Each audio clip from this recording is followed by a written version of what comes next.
Welcome to Hello Port Hueneme. I'm your host Tom Dunn, and we're doing the City Council review for March 5th of 2018, and I'm with Councilman Figg. Welcome. Hi Tom, how are we doing? We're doing fine. We had a very informative meeting, and want to go over what was discussed there. And I think we both we've seen a couple of responses. I want to let people know about how they enjoy the review. We cover the issues not real deeply, but just to let them know. Of course, it is streamlined, or there's a video of the whole meeting, but it's 3 hours long. Yeah, ours are what, 15 minutes at best? Yeah, something like that. Yeah, so compared to 3 or more hours now. Yeah, we appreciate the feedback, and any suggestions, let us know.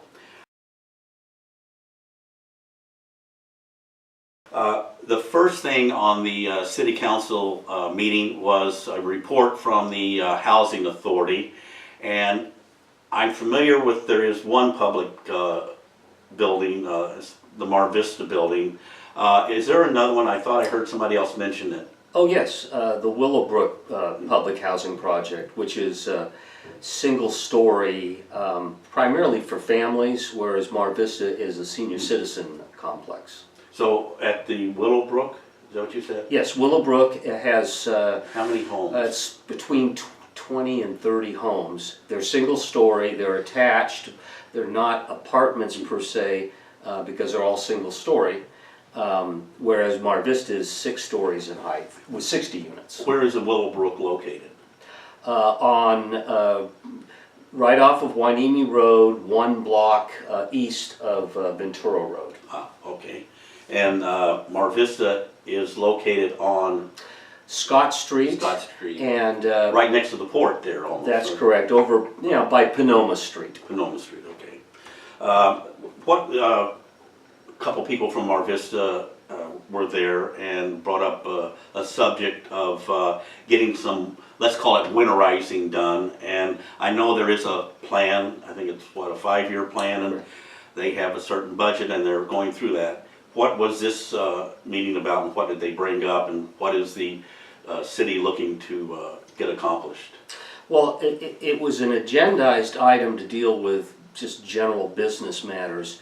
But what happened is that there were a few folks that came, residents of Mar Vista, that came to speak to the council about concerns regarding the age and the condition of the heating systems. And these are improvements that are included in a 5-year capital plan that the Housing Authority has prepared, and the City Council, acting as the board for the Housing Authority, has approved. Like all planning projects, you can't do all capital projects in 1 year because it would consume all of your resources. So you have to plan these projects out and do it in sync with the monies that you will be receiving, and in this case from the federal government, because our Housing Authority is largely funded by that source. So anyway, we had some residents that were concerned about the condition, like you say, the weatherization of these units, and what then the council talked about as a result of those concerns that were expressed, is there a way that we can accelerate the schedule to make these improvements on weatherization and heating, the heating system. And there were several ideas that were offered by the council, and the city manager was tasked to take a look at, is there ways in which we can accelerate the timeline to make these improvements, which we all agree are priority.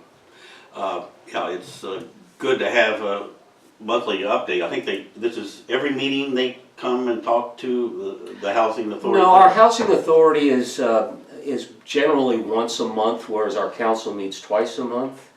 And so I think it's supposed to come back up for the first meeting in April to get an update on the capital plan. And hopefully by then we'll have a strategy to accelerate the improvements.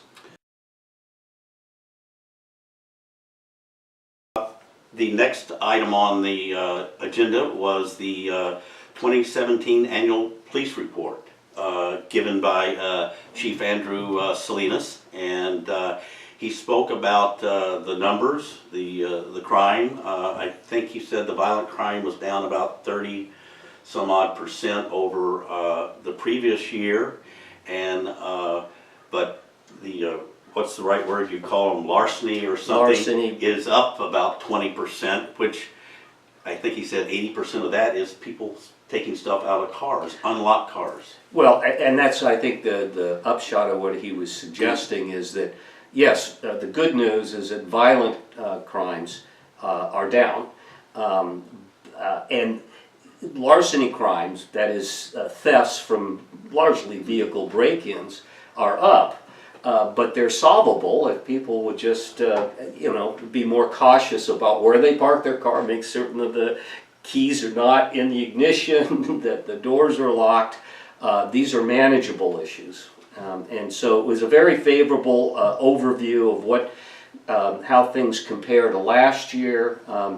His report also talked about what we're very excited about is the renewed sense of community policing and getting our police department more visible in the community through events like Toys for Cops or Cops for Toys, and the Youth Involvement Fair and National Night Out and on and on and on, is that there's much more engagement of the community, and Andrew tends to be the new face of the police department. And so I thought a lot of what his presentation was is that, it's one thing to go out there and arrest bad guys.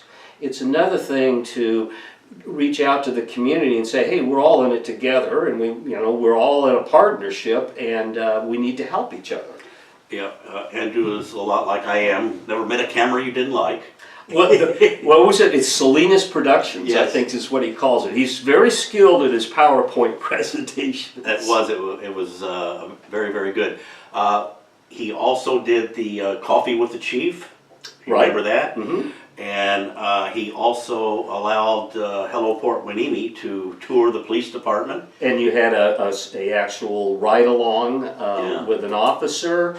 No, he's been very, very accessible.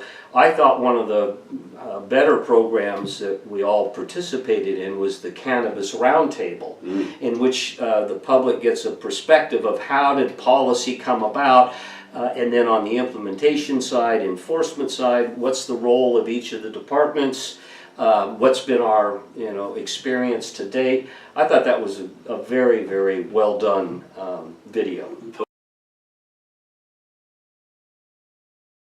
The next area we went into was the finance department. There was a new finance director was chosen. Can you tell us about him? Well, Ken McDonald is our new official finance director. He's been in this interim role for 6 to 8 months now, and he has proven himself to be perfectly suited to our circumstance.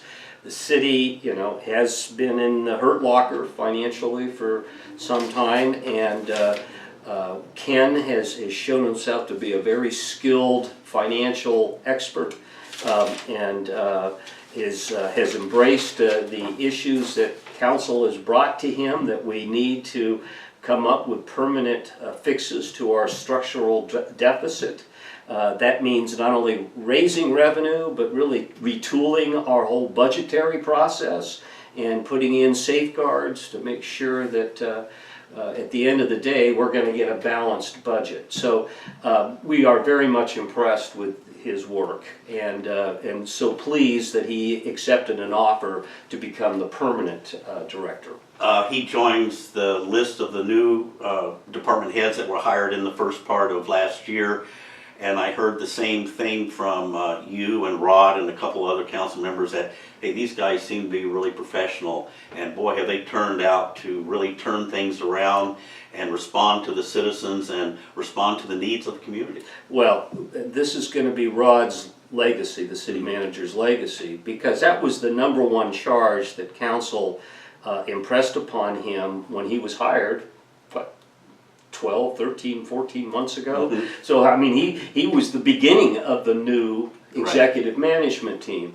And it was critically important that we get the right people in the right slots, and he has been right on the mark all the way. I learned something in corporate sales and marketing was when you manage people, hire people that know stuff that you don't know. It makes you look better. But that is how you get things done. If you don't know about finance, you better hire somebody. Well, I think of the great communicator, Ronald Reagan. A lot of people looked at him as being, well, he's this wonderful figurehead, but he doesn't do the work. Well, but that's the secret of good management, is delegate and disappear. Right. You hire the right people to carry out the policies at hand. And you don't get in their way. Because if you're hiring quality people, well-credentialed people, you don't want to interfere with them carrying out their individual mission. So again, we're in a good place in terms of our personnel. Now we've got to continue to work on this structural deficit issue, which is it's been out there for a long time, so it's going to take a while for us to turn the ship entirely.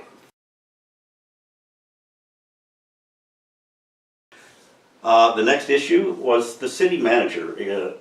Rod Butler explained what an opportunity, is that what opportunity zone is. Can you explain to our viewers what that is? Well, it's a new program the state has launched that is intended to attract capital reinvestment in areas that are distressed, and we meet that criteria largely because of the low incomes that we have in our area, the demographics. The idea is to provide for capital gains treatment such that it advantages those distressed areas to attract new businesses and capital into their community. So he was giving an update on that. Actually, Steve Kenny, who's our economic development consultant, and we are going to place our names into the basket, and hopefully the competitive process, the state will be able to see clear that we are ideally suited for this, particularly with the Port of Hueneme, that's an area that could really benefit more expansion there at the port. So it all looks good, it sounds good, but you pursue these avenues, and sometimes it pays off, sometimes it doesn't work. There's only so many opportunity zones that the state will designate, so it's not as if it's a given that might merely us putting an application that we're going to be selected, but it's favorable. Yeah, it will, and I hope this is one thing that the city staff and or the council, whoever is responsible, stays on top of, along with the grant finding company that you hired a couple months ago that goes out and looks for money for various projects. I think the first one they did was not real large, but wasn't it for some money for Miranda Park?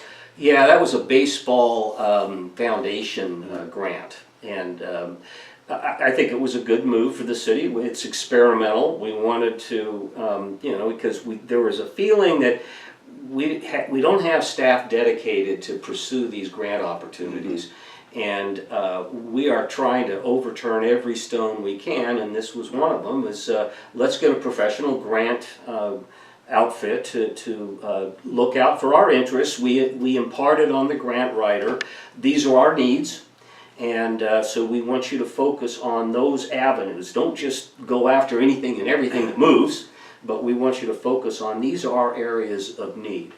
And there's another grant that they're working on. That's the Foundation for Canines, and from what I understand is it's about a $20,000 grant to acquire, to train, to equip another canine unit in the police department. And that came out as a result of our grant writer of pursuing what funds are available, because they were instructed that we need to shore up our police department and provide them resources that we haven't been able to provide. And so it's starting to pay off to have that grant writer. So this works, that the city tells the grant people what areas they would like to see some funding in, and then they go out and search. Exactly. It's when they were initially hired to do this effort, there was a meeting of all the department heads so that there could be a face-to-face to let the grant consultant understand what those individual department needs are, so that we could get the most effective use out of our arrangement for them to do grant writing. Is that you're focusing in on our needs, not just doing a shotgun approach. The next item we covered is that the city manager, Rod Butler, hired, after a couple months of searching, a deputy city manager. Her name is Linda Lee. Correct. And can you give us any type of background on her, where she came from, and what we're expecting her to do? Well, she has a very good, very broad-based background in local and county government. Ventura County, didn't she work there? But that's not the only location. She's got a very nice resume that's complementary to what our needs are, which is city administration, city clerk support, human resources, and finance.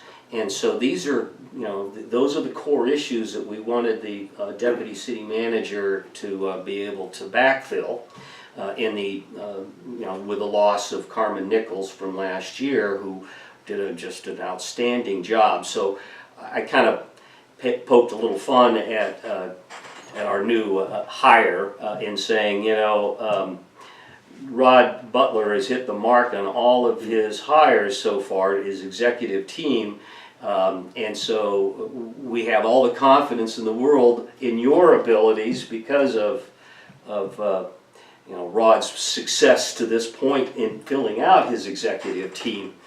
But it's also pretty daunting. I think she's the last executive team member to be hired, so you got a big shadow that's been cast. But the good news, and I tried to kind of make light of it, is that you're not in it alone, and she's coming into the administrative part of the city, and there's great staff in there, and so she's got a great support base, a great infrastructure to work with. So I'm sure she'll play a very important and role, and will be very successful. There's no question in my mind.